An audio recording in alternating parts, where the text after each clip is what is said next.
Bismillahirrahmanirrahim. Alhamdulillahi rabbil alamin.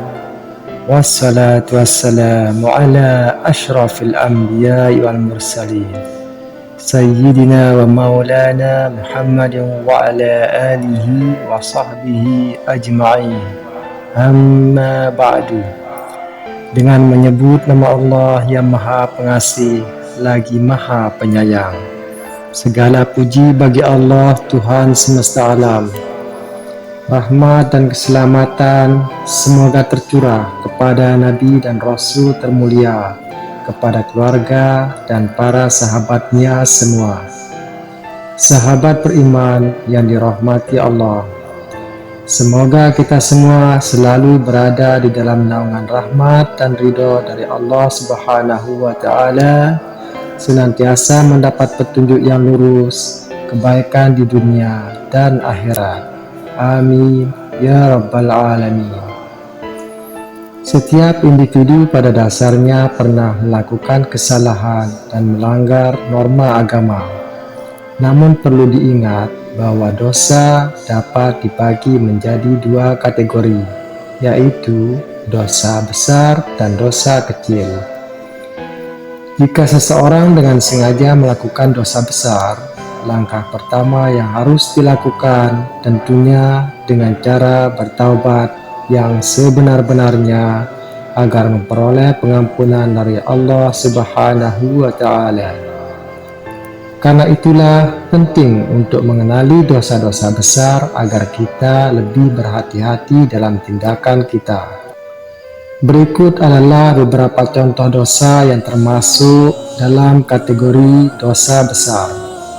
Pertama, dosa menyekutukan Allah atau dosa syirik. Seperti yang disebutkan dalam surat An-Nisa ayat 48 yang berbunyi, Innallaha la yaghfiru an yushraka bihi wa yaghfiru ma duna dzalika liman yasha'. وَمَنْ يُشْرِكْ بِاللَّهِ فَقَدِ افْتَرَى إِثْمًا عَظِيمًا. Yang artinya, sesungguhnya Allah tidak akan mengampuni dosa karena mempersekutukannya, dan Dia mengampuni dosa yang selain syirik bagi siapa yang Dia kehendaki. Barang siapa mempersekutukan Allah, maka sungguh Dia telah berbuat dosa yang besar.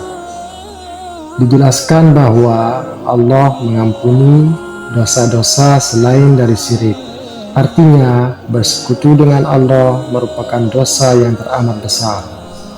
Bahkan dalam surah Al-Maidah ayat 72 yang berbunyi, Laqad kafara alladhina qalu innallaha huwal masih ibnu Maryam.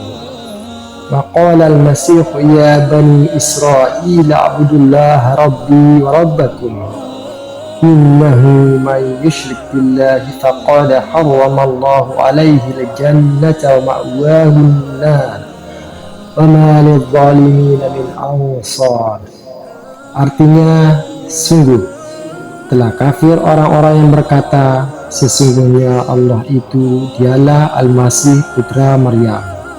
Padahal Al-Masih sendiri berkata, Wahai Bani Israel, sembahlah Allah, Tuhanku dan Tuhanmu. Sesungguhnya barang siapa mempersekutukan sesuatu dengan Allah, maka sungguh Allah mengharamkan surga baginya, dan tempatnya ialah neraka. Dan tidak ada seorang penolong pun bagi orang-orang zalim itu. Disebutkan dalam ayat ini bahwa orang yang bersikeras dalam perbuatan syirik dilarang masuk surga. Dosa yang kedua adalah kehilangan harapan pada karunia Allah. Dalam surah Yusuf ayat 87 berbunyi, Ya bani yadhabu fatahassasu min Yusuf wa akhihi wa la ta'asu min ruhillah.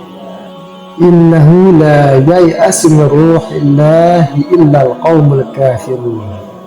Artinya, wahai anak-anakku, pergilah kamu, carilah berita tentang Yusuf dan saudaranya, dan jangan kamu berputus asa dari rahmat Allah. Sesungguhnya yang berputus asa dari rahmat Allah hanyalah orang-orang yang kafir. Allah menyatakan bahwa hanya orang kafir yang kehilangan harapan pada rahmat-Nya. Memohon karunia Allah adalah bagian dari keimanan seseorang kepadanya. Ketika seseorang merasa putus asa terhadap rahmat Allah, ini menunjukkan keraguan terhadap perlindungan dan jawabannya terhadap doa. Dosa yang ketiga adalah mengabaikan ancaman Allah. Meskipun Allah Maha Pemaaf dan siap mengampuni kesalahan hambanya, ini tidak boleh diartikan sebagai izin untuk meremehkan atau mengabaikan ancamannya. Justru, merasa aman dari ancaman Allah adalah langkah menuju kerugian. Seperti dalam surah Al-Mulk ayat 17 yang berbunyi, Am amintum man fis sama'i ay yursila 'alaikum hasiba fasata'lamuna kaifa nadir. Artinya, atau sudah merasa amankah kamu bahwa Dia yang di langit tidak akan mengirimkan badai yang berbatu kepadamu? Namun kelak kamu akan mengetahui bagaimana akibat mendustakan peringatanku. Dosa yang keempat adalah durhaka kepada orang tua. Seperti yang disebutkan dalam surah Al-Isra ayat 23 yang berbunyi, وَقَضَى رَبُّكَ أَلَّا تَعْبُدُوا إِلَّا إِيَّاهُ وَبِالْوَالِدَيْنِ إِحْسَانًا إِمَّا يَبْلُغَنَّ عِندَكَ الْكِبَرَ أَحَدُهُمَا أَوْ كِلَاهُمَا فَلَا تَقُل لَّهُمَا أُفٍّ وَلَا تَنْهَرْهُمَا وَقُل لَّهُمَا قَوْلًا كَرِيمًا.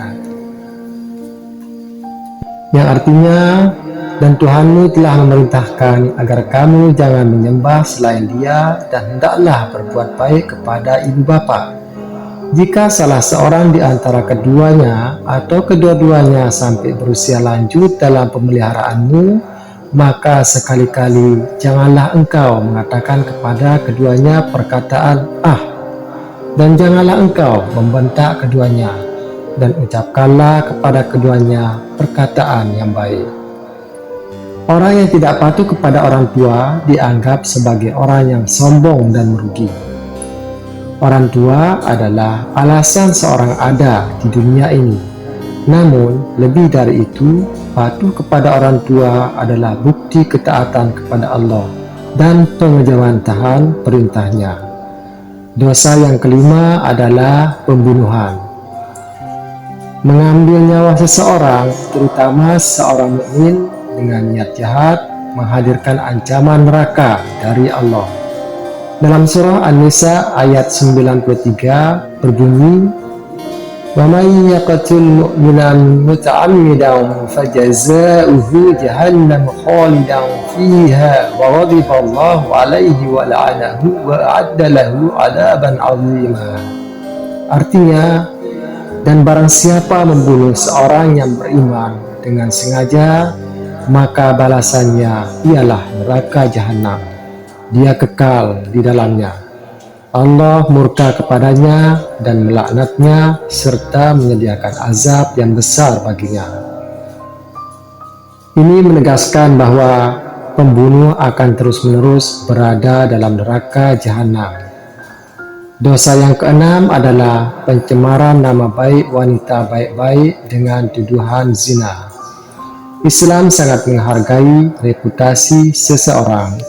Surat An-Nur ayat 23 berbunyi, Innal ladzina yarmunal muhsanatil ghafilatil mu'minatil dhalimin fid dunya wal akhirah walahum 'adzabun 'adzim. Artinya, sungguh orang-orang yang menuduh perempuan-perempuan baik yang lengah dan beriman dengan tuduhan berzina, mereka dilaknat di dunia dan di akhirat, dan mereka akan mendapat azab yang besar. Ayat ini menegaskan bahwa tuduhan zina terhadap perempuan baik-baik akan mendatangkan kutukan, baik di dunia maupun di akhirat. Orang yang melakukan tindakan ini akan mendapatkan hukuman yang besar. Dosa yang ketujuh adalah praktik riba, seperti yang disebutkan dalam surah Al-Baqarah ayat 278 sampai 279 yang berbunyi, Ya ayyuhalladzina amanu ittaqullaha wa dharu ma baqiya minal riba in kuntum mu'minin. Fa in lam taf'alu fa'danu biharbin minallahi wa rasulih. Wa in tubtum falakum ru'usu amwalikum la tadlimuna wa la tuzlamun. Wahai orang-orang yang beriman, bertawakallah kepada Allah dan tinggalkanlah sisa riba jika kamu orang beriman. Jika kamu tidak melaksanakannya, maka umumkanlah perang dari Allah dan Rasul-Nya. Tetapi jika kamu bertaubat, maka kamu berhak atas pokok hartamu. Kamu tidak berbuat zalim dan tidak pula dizalimi. Riba tidak hanya merugikan pihak terlibat, tetapi juga berdampak luas pada setiap orang, bahkan yang tidak terlibat langsung. Oleh karena itu, Islam dengan tegas melarang riba dan konsumsi harta hasil riba. Dosa yang ke-8 adalah menjauh dari medan pertempuran, seperti yang disebutkan dalam surah An-Nisa ayat 10 yang berbunyi, Wa may yuwallihim yawma idzin duburahu illa mutaharrifan liqitalin aw mutahayyizan ila fi'atin faqad ba'a bighadabin minallahi wa ma'wahu jahannam wa bi'sal masir.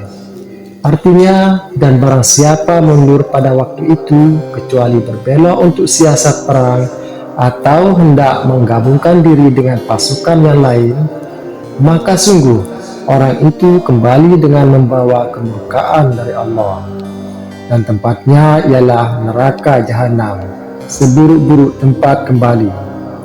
Seorang muslim yang berpartisipasi dalam pertempuran diharamkan untuk mundur kecuali dalam konteks strategi perang atau untuk merencanakan kembali. Dosa besar yang ke-9 adalah pencurian atau perampasan harta anak yatim. Seperti dalam surah An-Nisa ayat 10 yang berbunyi, Innal ladzina ya'kuluna amwalal yatama zulman innama ya'kuluna fi butunihim nara wa sayaslawna sa'ira. Artinya, sesungguhnya orang-orang yang memakan harta anak yatim secara zalim, sebenarnya mereka itu menelan api dalam perutnya, dan mereka akan masuk ke dalam api yang menyala-nyala. Islam melarang keras memakan harta yang bukan haknya, termasuk harta anak yatim. Dosa yang ke-10 adalah perzinaan, seperti yang disebutkan dalam surah Al-Isra ayat 32 yang berbunyi, وَلَا تَقْرَبُوا الزِّنَا إِنَّهُ كَانَ فَاحِشَةً وَسَاءَ سَبِيلًا. Artinya, dan janganlah kamu mendekati zina. Zina itu sungguh suatu perbuatan keji dan suatu jalan yang buruk. Perbuatan zina adalah dosa besar karena dampaknya dapat merusak tatanan sosial dan menciptakan kerusakan yang luas. Jika dari perzinaan ini lahir anak, maka keturunannya akan sulit ditelusuri. Dampaknya juga melibatkan hak waris dan hukum-hukum terkait keturunan. Sahabat beriman yang dirahmati Allah, itulah beberapa dosa besar dalam Islam yang semestinya kita hindari. Jika sebelumnya seseorang tidak menyadari ini dan melakukan salah satu dosa tersebut, masih ada peluang mendapatkan rahmat dan pengampunan Allah Subhanahu wa Ta'ala dengan cara bertaubat dengan sungguh-sungguh.